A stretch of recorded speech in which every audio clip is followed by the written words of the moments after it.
이제 코로나가 지금 막 절정으로 치닫고 있습니다. 그런데 우리 대한민국에서는 코로나를 염려하지 않습니다. 심지어 이제 정부에서도 걱정도 안 해요. 뭐 책임도 지려고도 하지 않아요. 알아서 해결하라는 듯한 그런 정책을 펴고 있어요. 그러나 예배는 여전히 회복되고 있지 않아요. 코로나가 발생되기 이전의 상황과 똑같이 우리 대한민국 그 전부 움직이는 그 모니터링이라고 하나요? 그 전부한 통계를 봤더니 코로나 이전 상황과 똑같답니다. 그러나 교회로 오는 그 발걸음은 요지부동이에요. 움직이지 않아요.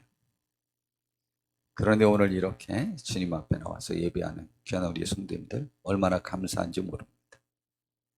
우리 한번 이 시대를 이기고 우리 한국교회를 세우는데 우리 교회가 부족하지만 작은 불꽃도 되었으면 좋겠고, 아주 많은 교회들에서 이 시기를 이겨보려고 또 애쓰고 있습니다.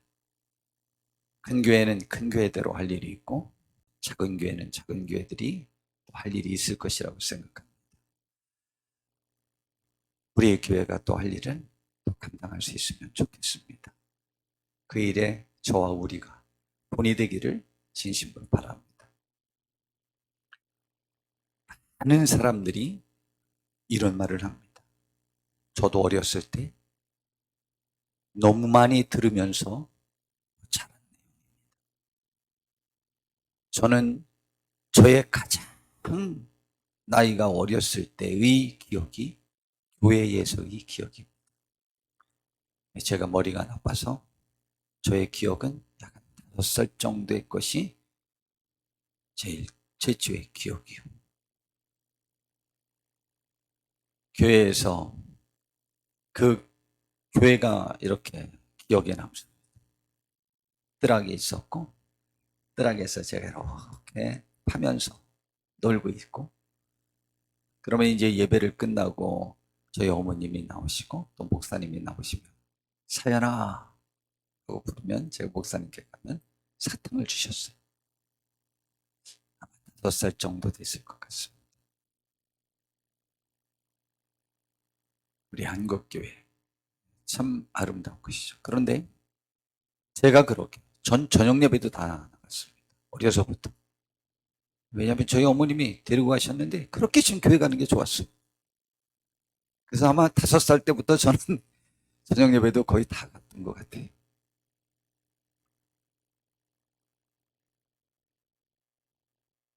그런데도 저는 정말 많이 들은 이야기가 있습니다. 목사님이 되려면, 이왕 하나님을 믿을 거면 세상적인 조건에서도 세상 사람들과 견주어서 뒤지지 않으면 더 하나님께 영광 돌릴 수 있지 않겠느냐라는 이론이에요. 저는 지금 분명하게 말할 수 있는데 그것은 하나님과 세상에 두 발을 걸치고 유리한 쪽으로 언제든지 가겠다고 하는 의식 때문이지 전적인 하나님의 의지의 신앙은 아니라고 생각합니다. 많은 사람들이 말하기를 특별히 주의 종이 목사님이 되려면 세상의 모든 일들을 경험해 봐서 사람들을 이해해야 된다고 합니다. 혹은 목사직은 지도자이기 때문에 지도적 역량을 갖추기 위해서는 세상적 경험, 존경할 만한 어떤 직에 있었다든가 지식과 부부, 지위, 많은 것들을 겸비한 다음에 하면 더 좋을 것 같고 어려움도 경험해보고 죄악도 경험해보아도 좋을 것이라고 생각하는 사람들이 있습니다. 그리고 또 그렇게 아주 자신 있게 말합니다. 그래야 남의 아픔을 이해할 수 있다고 하는 것입니다. 여쭤볼게요. 깡패 출신이 깡패들을 잘 돕던가요?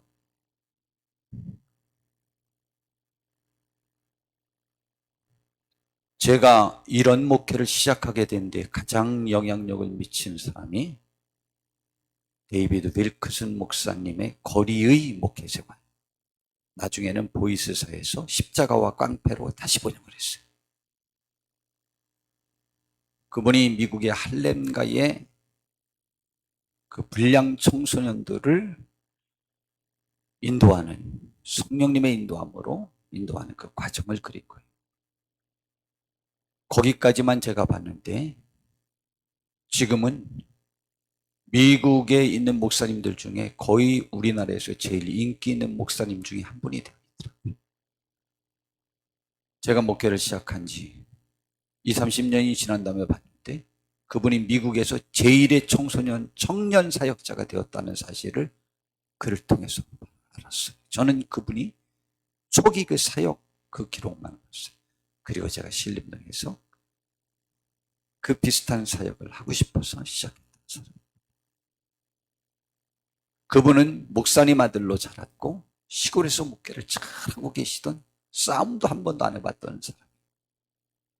그런데요, 그 수많은 깡패들, 수많은 불량 청소년들을 주께로 인도하고 한 번도 부닥치지 않았어요. 그런데 그분이 전도해서 구원받고 가장 싸움을 잘했던 니키 크루즈라고 하는 그 깡패 출신이 목사님이 되어서 주님을 향해 뛰어라라고 하는 책을 썼어요. 그래서 십자가와 깡패와 주님을 향해 뛰어라라는 책이 쌍벽을 이루면서 세계로 퍼져나갔던 책입니다. 그런데 이상하게 그 니키 크루즈는 싸움을 제일 잘했던 사람인데 목사님이 됐는데 그 아이들과 사역을 할 때 그 아이들과 자꾸 싸워요. 그리고 사역을 더 못해요. 성도 여러분, 어떻게 생각하십니까? 제가 만약 깡패 출신이었다면 저희 교회에서 사역하기 굉장히 어려웠을 겁니다. 제가 집과 교회와 학교밖에 몰랐기 때문에 그 사역이, 우리 교회의 사역이 저는 가능했다고 생각합니다. 진심입니다. 바울 사도는 철저하게 유대율법의 1인자였어요. 그런데 그는 놀랍게도 반대로 이방인의 사도가 되었고 철저하게 유대인들이 멸시하는 갈릴리 출신 한 분이란 전혀 없는 베드로 사도는 유대인의 사도가 되었습니다. 어떻게 그것을 말씀하실 겁니까? 그런데 우리는 세상을 알아야 세상을 변화시킬 수 있다고 말합니다. 성경 어느 곳에도 한 번도 가르쳐 주지 않는 반대의 말을 우리는 했습니다.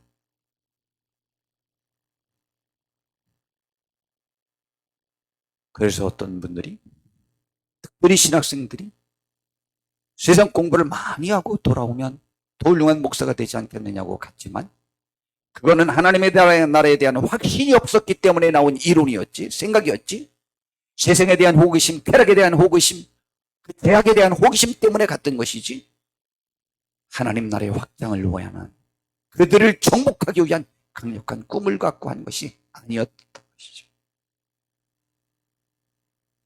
그러나 이 말을 듣는 한국교회가 흔들리기 시작했고 목사님들이나 신학생들이 위축감이 들어가지고 스스로에 대한 자존감이 떨어졌고 하늘에 대한 소망이 없으니까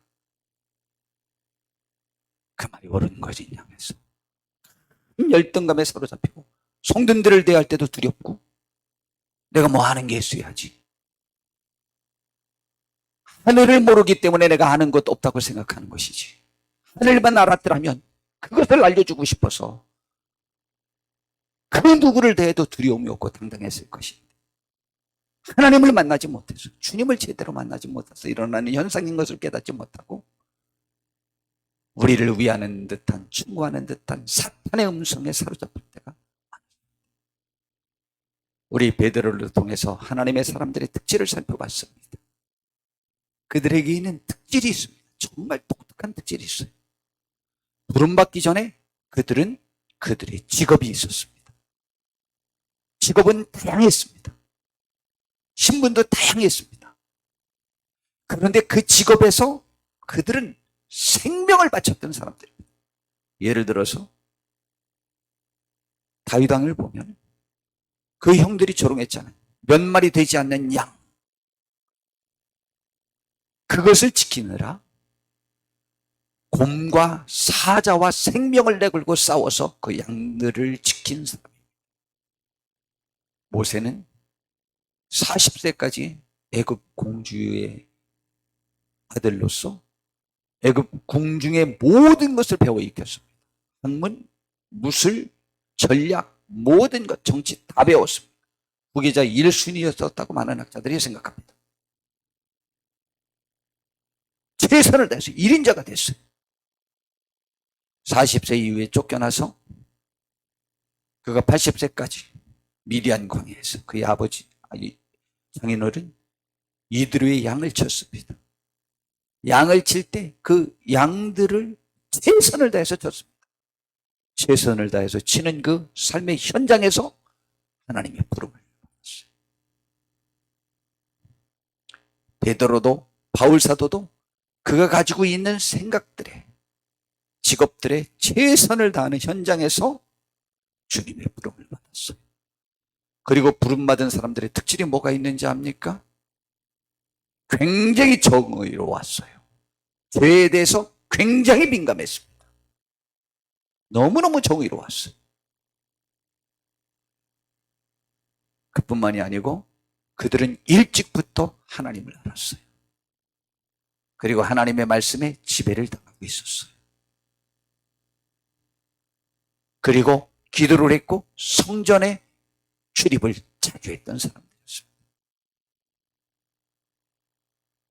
그런데 그들이 부름받았을 때 무엇을 버려야 되는지, 무엇을 추구해야 되는지에 관한 것이 분명했습니다. 바로 선택과 집중이 뛰어난 사람들이라는 것이죠. 그러한 결단력이 있었고 의지가 분명했고 자기 일에 충성된 그러한 특성을 보였습니다. 충성된 것은 자기 일에 대한 가치를 인정하고 자기 일을 맡긴 그 사람에 대하여 한 번도 사적인 이해관계로 얽혀서 잘못하거나 욕심을 부리거나 사사로운 생각을 하는 경우가 없었습니다. 아버지의 양을 맡았던 다윗 왕은 아버지의 유익과 내가 지킨 양의 유익을 위해서 모든 것을 바쳤지 사사로이 자기 이해관계에 얽혀서 자기가 맡은 일을 함부로 사용하지 않았습니다. 그들의 마음속에는 주의 말씀이 있었기 때문이었습니다. 그런데도 사탄은 우리에게 매번 헛된 지식을 갖추라고 요구합니다. 그래서 선악과를 따먹어보라잖아요. 그리고 조건을 갖춰보라잖아요. 그러면 하나님의 아들로 인정받을 것이고 하나님과 같아질 것이라고 말하잖아요. 우리에게 필요한 것은 다른 것이 아니고 천국의 가치와 주님을 아는 지식에 분명할 때에 세상을 버리고 그 유혹을 이기며 주의 길을 걸을 수 있는 것입니다. 이 세상의 참된 평화도 주님을 아는 지식이 세상에 충만할 때 이루어지는 것입니다. 우리가 천국에 가면 주님이 우리에 대하여 온전히 알듯이 우리도 주님에 대하여 온전히 알게 되는데 그 세계가 천국인 것입니다. 주님을 온전히 아는 세계가 천국이에요. 내 마음속에 주님을 온전히 아는 그 지식이 있으면 내 마음속에 천국이 이루어집니다. 우리는 하나님의 나라와 주님에 대하여 어느 정도 알고 있습니까? 오늘 우리는 하나님을 알기 위해 최선을 다하는 복된 분들이 다 되셔야만 합니다. 제가 몇 번 인용했었죠. 김주원 전도사님. 우리 30여 년 전에 우리 교회 전도사님이셨었죠. 그분이 설교할 때 이런 예화를 들었어요. 어떤 왕이 세 아들이 있는데 그들에게 1년 동안 여하튼 이 나라를 경험해 보고 난 다음에 나한테 와서 말하라. 무엇을 깨달았는지. 그때 내가 그것을 보고 내가 왕위를 물려주겠다. 다 들으셨죠? 저에게로부터? 근데 한 가지를 제가 잊어버렸어요. 한 왕자는 전국의 어려운 백성들을 전부 돌아봤습니다. 그래서 그 얘기를 했어요. 저는 그 전도사님이 그 이야기를 할 때, 그 아들에게 물려주겠구나라고 했어요. 근데 하나들은 기억이 안 나고, 하나들은 저는 아버님과 함께 하면서, 임금님과 함께 하면서 1년 동안 임금은 신하를 어떻게 다스리고, 국민을 어떻게 다스리고, 왕으로서 무엇을 해야 되는지를 저는 가장 측근에서 보고 배우도록 하겠습니다. 라고 했는데 그 임금이 그 아들에게 왕위를 물려줬던 것입니다. 백성을 알아가지고 폭동을 일으키는 것이 옳은 것 같습니까? 그렇지 않습니다. 혁명을 일으키고 부자들을 없애버리는 그것이 옳은 것 같습니까? 그렇지 않습니다. 나라를 어떻게 이끌어야 평화롭고 부유하게 만들고 복된 나라를 만들 수 있는가를 깨달아야만 합니다. 사탄은 선과 악을 아는 것이 중요하다고 했습니다. 선과 악을 알게 되면 하나님과 같아질 거라고 거짓말을 했습니다. 우리 신앙인도 세상을 알아야 한다고도 말합니다. 세상을 알아야 된다고요? 그래서 뭘 더 해보셔야 합니까? 그러나 성경은 여호와를 아는 지식이 세상에 충만할 때에 세상에 가장 축복된 현상들이 일어날 것이라고 말씀해주고 있습니다. 우리는 이 시간 우리에게 가장 축복된 지식이 무엇인지를 깨달아야만 합니다. 세상을 알기보다 주님을 아는 것이 더 온전한 것이며 세상을 아는 것보다 천국을 아는 것이 더 가치 있는 것입니다. 오늘 바울 사도에 관한 본문을 너무 많이 들은 이야기지만 다시 한번 살펴보려고. 그래서 오늘 설교 제목을 하나님의 사람들이 우선적으로 알아야 할 것들입니다. 특별히 주의 종들, 그리고 하나님을 믿는 우리 신앙인들이 가장 우선적으로 알아야 될 것들이 뭐냐 이 말이죠. 바울 사도를 공격하는 유대 정통파들이 있었습니다. 그들에 대하여 바울 사도가 말하는 것입니다. 개들을 삼가고 율법을 지키고 할례를 받아야 된다고 주장하는 그들을 개라고 말합니다. 신앙의 개예요. 행악하는 자들을 삼가고 그들을 행악하는 자들로 맞서 몸을 상해하는 자들을 삼가라. 몸을 상해한다고 하는 것은 할례가 남성의 복용수술과 같은 방법 똑같은 방법은 목적이 다른 것뿐이지. 그러니까 몸을 상해하는 것이잖아요. 근데 할례 받는다고 구원받는 거 아니거든요. 그들을 삼가라. 하나님의 사람은 어떤 사람들이냐? 자기의 육체의 모습, 그 신분으로 자랑하려고 하는 그것이 자기들을 구원시킬 것 같이 생각하는 그들에 대해서 말하는 거예요.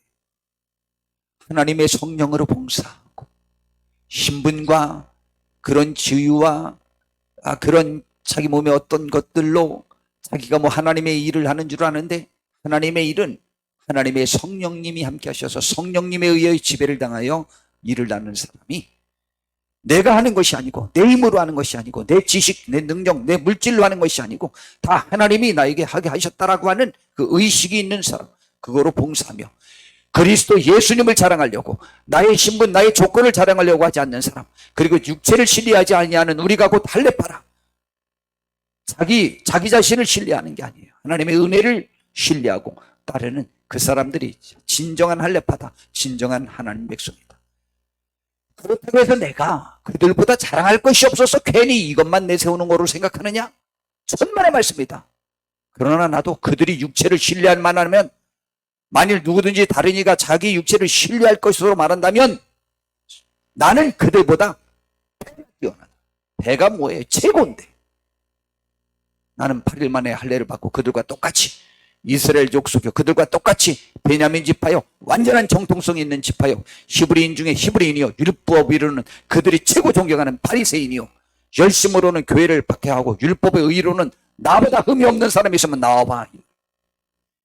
제가 그리고 또 덧붙이죠. 학문으로는 가말리엘이 그때 최고의 율법학자였는데 그 중에 1인자 문화생이고, 분은 그의 아버지가 로마의 대도시 다소 시민의 시민, 유대인이 시민이 되기 위해서는 돈 주고 그 시민권을 산 거요. 엄청난 부자요.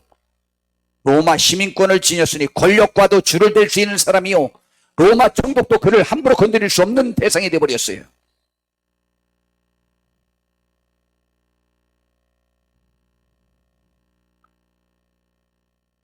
그런 사람이에요. 아실 게 없는 사람이에요. 그러나 그런 것들이 바울 사도를 얼마나 당당하게 만들었었는지 압니까? 그러나 무엇이든지 내게 유익하던 것을 내가 그리스도를 위해 다해로 여길 뿐더러 그것이 나에게 예수님을 알기 전에는 가장 유익했던 것들이었다. 그러나 예수님을 알아봤더니 그것을 의지했다가는 나의 삶이 망가지겠다 라고 생각해서 그것이 나를 망치는 핵걸이, 거침돌이 된다고 생각해서 버려버렸어요. 그것을 의지하지 않았어요. 그 모든 것을 해로 여기면 내 주 그리스도 예수를 아는 지식이 가장 고상하기 때문이다.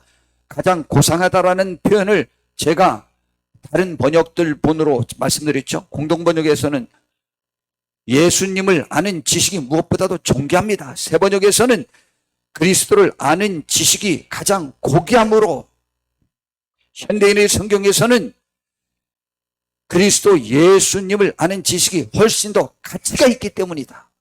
그런 뜻이에요. 고상이라는 뜻은. 여러분, 우리가 예수님을 아는 지식이 가장 가치 있다고 생각하십니까? 가장 존귀하다고 생각하십니까? 실제입니다. 여러분이 주님 만나보세요.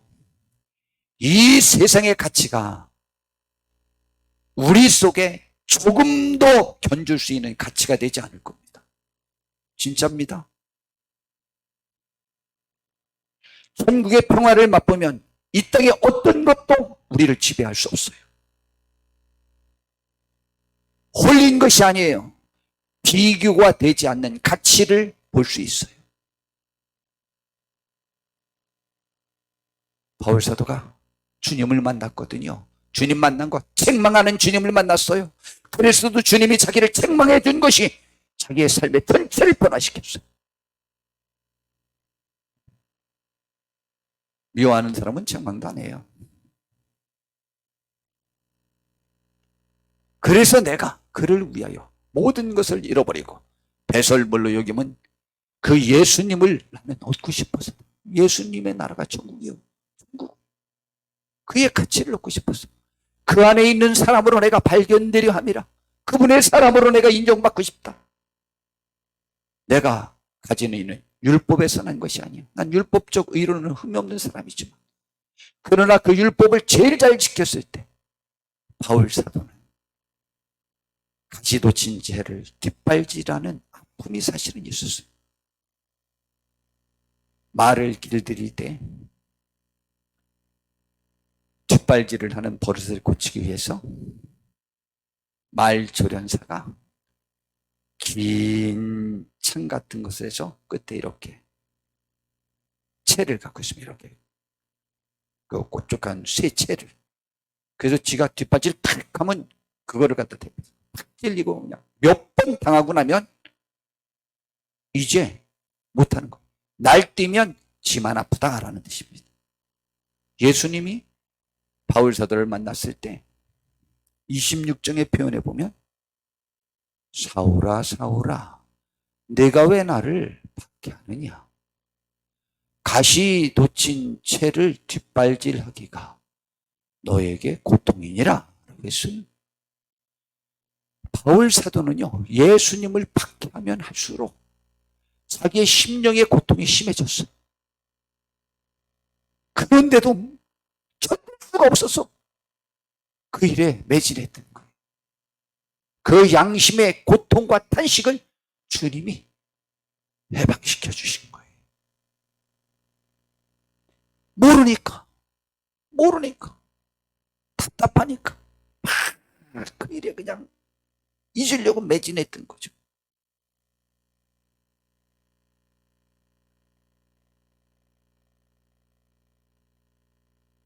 그래서 나의 의는 믿음으로 말미암은 것이니 곧 믿음으로 하나님께로부터 난 의라, 그렇게 말했습니다. 그래서 내가 그리스도와 그 부활의 권능과 그 고난에 참여함을 알고자 하여 그 죽으심을 본받았어요. 진정한 천국의 기쁨과 예수님의 그 영광을 알기 위해서는 예수님처럼 십자가를 져야 된다는 사실을 깨달았어요. 그래서 어떻게 해서든지 죽은 자 가운데서 부활에 이르려 하노니 나는 이미 그것을 얻은 사람으로서 말하는 것은 아니다. 온전히 이루었다는 것도 아니다. 그러나 나에게 있어서 분명한 것은 오직 내가 그리스도 예수께 잡힌 바 된 그것을 잡으려고 흔들림이 없이 형제들아 나는 아직 잡은 줄로 여기지 아니하고 오직 한 일 뒤에 있는 것은 잊어버리고 뒤에 일은 두 가지가 있어요. 하나는 예수님을 몰랐을 때 했던 일, 그리고 예수님을 알고 난 이후로 세계에서 제일로 최선을 다했던 1등 사도가 된 이 업적, 이 두 가지를 다 없는 것처럼 잊어버리고 그것도 갖추지 못한 부족한 자의 심정으로 주의 은혜를 나에게 부어서 주의 축복을 나는 바랍니다. 나는 업적도 없고 행한 것도 없는 사람입니다. 그리고 악했던 사람입니다.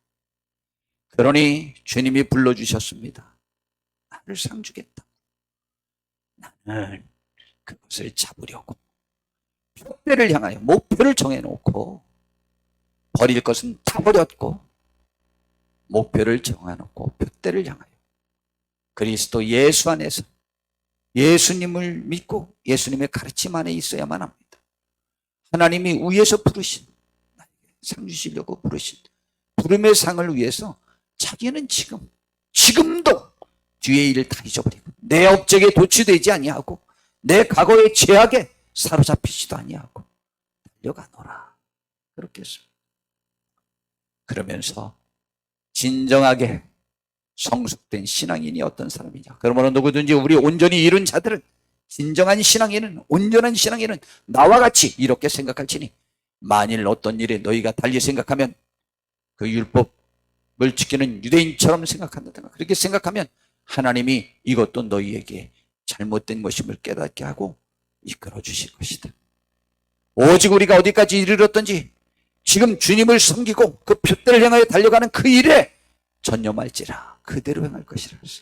우리 주님을 섬기는 일에 이전보다 더욱더 강하게 이 길을 행할 수 있는 우리가 되기를 바랍니다. 그러면서 이렇게 말하는 거예요. 형제들아 너희는 함께 나를 본받으라. 빌립보 교회 성도들아 나를 좀 바라봐라. 나같이 행해라. 예수를 위하여 모든 것을 버리고 모든 것을 전념했던 그것을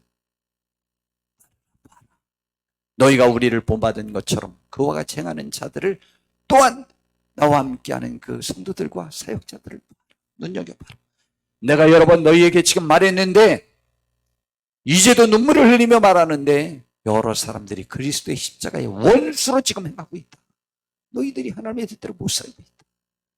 그들의 마침은 멸망이요 그러다간 다 멸망한다. 그들의 신은 배요 평안함 쾌락을 즐기고 있다는 거죠. 그게 신이요 자기가 많은 것을 누리는 것이 하나님만큼 가치 있어요. 그 영광은 그들의 부끄러움에 있고 죄악에 있고 이 세상은요 죄 짓는 걸 자랑하잖아요. 제가 자주 말씀드리잖아요. 죄 짓는 사람들은요 자기가 죄를 얼마나 많이 졌는지 얼마나 자랑하는지 알아요. 별이라고 생각해요. 그것을 이것들 나는 이러잖아요. 제가 자주 말하잖아요. 못된 일을 하고 와서 그것을 떠버리고 자랑해요. 땅의 일을 생각하는 자 우리는 하나님의 나라를 생각하는 사람 하늘의 일을 생각하는 사람. 그러나 우리의 시민권은 어디에 있느냐? 하늘에 있어요. 하늘에. 거기로부터 구원하는 자권 예수 그리스도를 기다리는 그 하늘나라에 우리가 있다 이 말이죠. 그는 만물을 자기에게 복종하게 하실 수 있는 자의 역사로 우리를 기다리는 분이 만국을 다스리고 복종시키는 그분이 우리를 기다리고 있어요.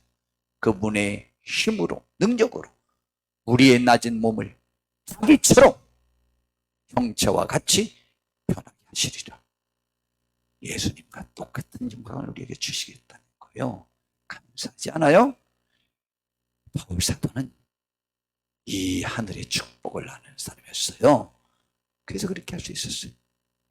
그가 세상의 지식을 취했기 때문에 그렇게 된 게 아니고 세상의 지식을 버렸어요. 그것이 자기의 거침돌이 될 수 있다고 생각했어요. 오정과 똥처럼 여겼어요. 그것을 다시 취하면 자기가 오물에 뒤집어 쓸 것이라고 생각했어요.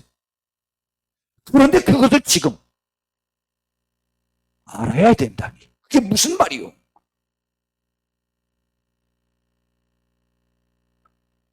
베드로전서 2장 22절에 참된 속담에 이르기를 개가 그 토하였던 것에 돌아가고 돼지가 씻었다가 더러운 구덩이에 도로 누웠다 하는 말이 그들에게 응하였도다 라고 이렇게 말하고 있습니다. 이게 무슨 말이죠? 돼지가 아무리 목욕시켜도 금방 나가면 지가 누웠던 진흙탕에 또 가서 눕더라는 거예요. 왜냐? 습관이 됐고 버릇이 되었고 그의 생활이 되었기 때문에 씻겨도 또 가는 거예요. 베드로는 방황할 때에 디베레 바다로 고기 잡으러 갔습니다. 그가 술집에서 생활하다가 부름받은 것이 아니고 어부에서 부름받았기 때문입니다. 그런데요, 우리 신앙인들은 방황하면 첫사랑의 시기를 기억하면서 그 첫사랑을 찾으려고 애쓰고 첫사랑의 장소인 기도원 교회 그 예배 처소에 가서 다시 첫사랑을 회복하려고 합니다. 그러나 옛날에 죄악에 빠져있던 사람들은 방황하면 거기로 다시 돌아갑니다. 우리의 마음의 고향은 주님이 우리에게 은혜를 베푼 그곳이에요. 그래서 예수님이 제자들을 부활한 후에 만나시고자 할 때 계속 어디서 만나자고 합니까? 갈릴리, 갈릴리, 갈릴리. 만날 때마다 부활한다면 갈릴리, 갈릴리, 갈릴리, 갈릴리. 거기에서 만나자. 제자들을 만나도 갈릴리에서, 다른 사람을 만나도 제자들에게 가서 갈릴리에서 만나자고 그래라. 계속 갈릴리, 갈릴리, 갈릴리, 갈릴리. 갈릴리는 어디죠? 갈릴리 바다에서 부름받은 장소입니다. 주님과 교제했던 장소입니다. 그 갈릴리로 가야 회복하고 세계를 정복할 수 있겠기 때문입니다. 그들의 영적 마음의 고향 갈릴리로 가라고 했던 것입니다. 여러분, 세상을 경험한 사람은 방황하다가 세상으로 갑니다. 술만에 있었던 사람은 다음 방황하면 다시 술을 찾습니다. 다시 담배 찾습니다. 다시 이성을 찾습니다. 다시 쾌락을 찾습니다. 그러나 그 경험이 없던 사람은 갈릴리를 찾습니다. 하나님을 만났던 것을 찾습니다. 그렇다고 해서 그 경험했던 사람은 주의 종이 될 수 없냐? 주의 사람이 될 수 없냐? 될 수 있습니다. 그러나 경험이 없는 것이 꽤나 유익합니다. 경험이 있어야 그들을 구할 수 있지 않냐? 경험이 있으면 술 친구들과 싸웁니다. 저는 그 경험이 없으니까 술 친구들과 안 싸워요. 여러분,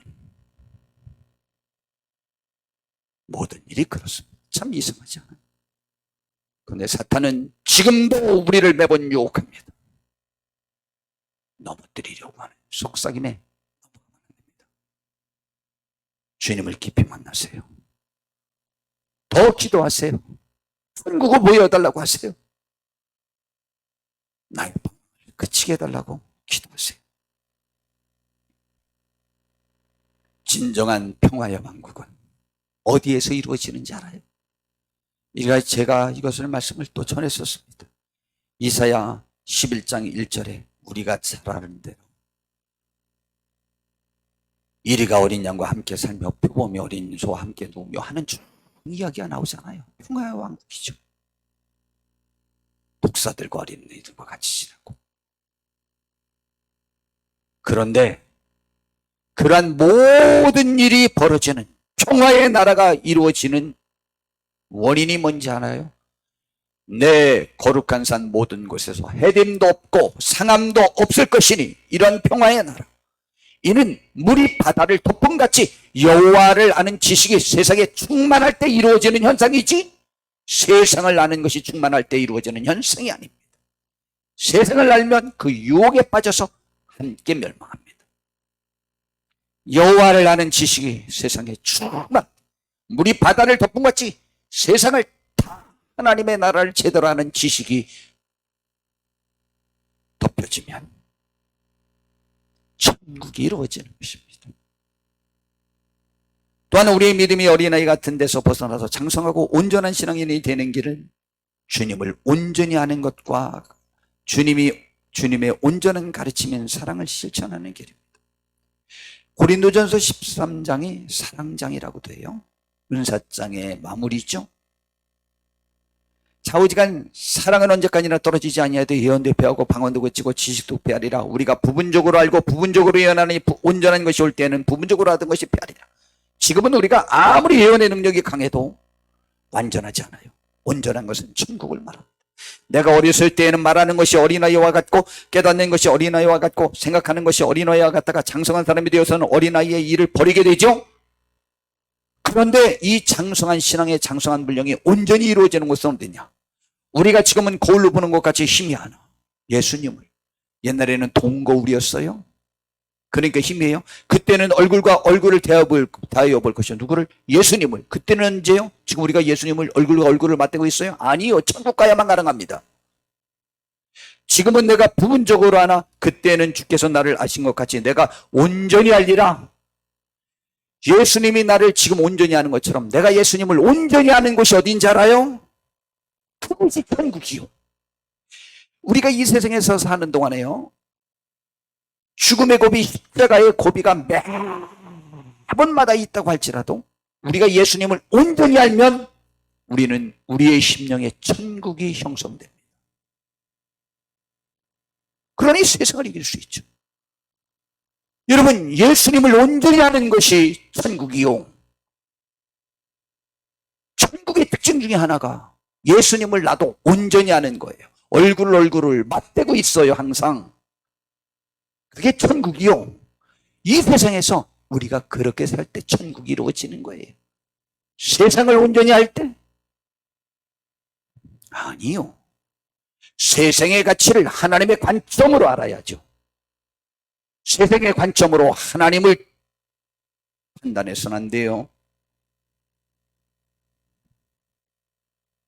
천국의 가치와 그리스도를 온전히 아는 사람은 삶의 변화가 생깁니다.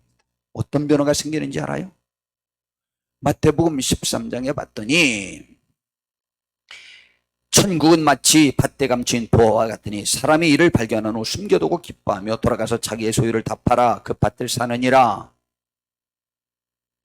지금 이 물건을 사면 내 것, 내 재산 다 팔아서 사면 100배 이득을 남기는 것이 사실이라면 안 할 사람이 있습니까? 저 목사지만 목사님 저도 해요. 가치를 확실히 알면, 천국의 가치를 알면 100%의 사람이 자기의 모든 것을 100% 처분한다. 이 말씀입니다. 이런 삶의 변화가 있어야 돼. 이 세상의 가치가 나를 지배하지 못하게 만든다. 또 천국은 마치 진주를 구하는 장사 같다고 그랬어요. 그 진주 하나 사면 자기가 100배 이득을 남길 것 같으면 자기 모든 걸 처분해서 그 진주 사지 않겠습니까? 저도 사요. 삶의 변화가 생깁니다. 이 세상의 것을 버릴 용기가 생깁니다. 이 세상의 것에서 자유하고 해방받고 지배를 당하지도 않고 얽매이지 않을 수 있는 축복을 누릴 수 있어요. 자유죠. 진정한 자유예요. 그리고 천국은 확실히 소유되는 것이죠. 그보다 축복이 어디 있습니까? 이제 말씀을 마무리할까 합니다. 베드로후서 3장 18절에 보니까 이런 말씀을 전해요. 오직 우리 주 곧 구주 예수 그리스도의 은혜와 그를 아는 지식에서 자라가라. 우리는 좀 주의 은혜 안에 있다는 것을 깨달아야 됩니다. 그 은혜는 예수님에게로부터 와요. 그를 아는 지식에 살아가라. 이건 좀 곁길입니다. 자꾸 많은 분들이 구약시대는 율법시대라고 말해요. 구약시대는 율법의 하나님이라고 말해요. 아니에요. 구약시대에 하나님의 사람들이 하나님에 대하여 토로한 내용은 다 뭐예요? 하나님은 은혜로우시고 자비로우시다라는 결론이에요. 그렇잖아요. 선하시고 인자하시다. 그분 때문에 내가 주님 안에 영원히 거할 수 있다고 다 고백하잖아요. 시편의 찬양의 주제가 그거잖아요. 구약의 하나님도 은혜의 하나님이에요. 표현한 방식이 달랐을 뿐이지. 하나님은 은혜의 하나님이에요. 시대를 막론하고 그분을 아는 지식이 자라가야 돼요. 그럴 때 영광이 이제와 영원한 날까지, 지금부터 주님 만날 때까지 하나님에게 있으니 그 영광 바라보는 너희에게도 있을지어다라는 거예요. 이 은혜가 저와 우리 모두에게 함께하기를 바랍니다. 이 은혜가 나를 이 세상에서 믿음 안에 굳건히 세우고 천국의 사람으로 이 시대를 이끌 수 있는 복된 우리 모두가 되기를 진심으로 바랍니다. 오늘 주께 나와 예배하는 모두 이 은혜가 나를 이끄는 큰 축복을 누리시길 바라고 소망 중에 즐거워하며 서로를 사랑하며 기뻐하며 서로를 격려하고 우리 교회를 굳게 세우시고 한국교회를 굳게 세우는 데 다 쓰임받는 되기를 진심으로 바랍니다. 기도하겠습니다. 하나님, 우리를 인도해 주시옵소서. 복되게 하옵소서. 하나님께 영광 돌리게 하옵소서. 주여 감사합니다. 이 은혜 안에 우리를 있게 하니 감사합니다. 예수님의 이름으로 기도드렸습니다.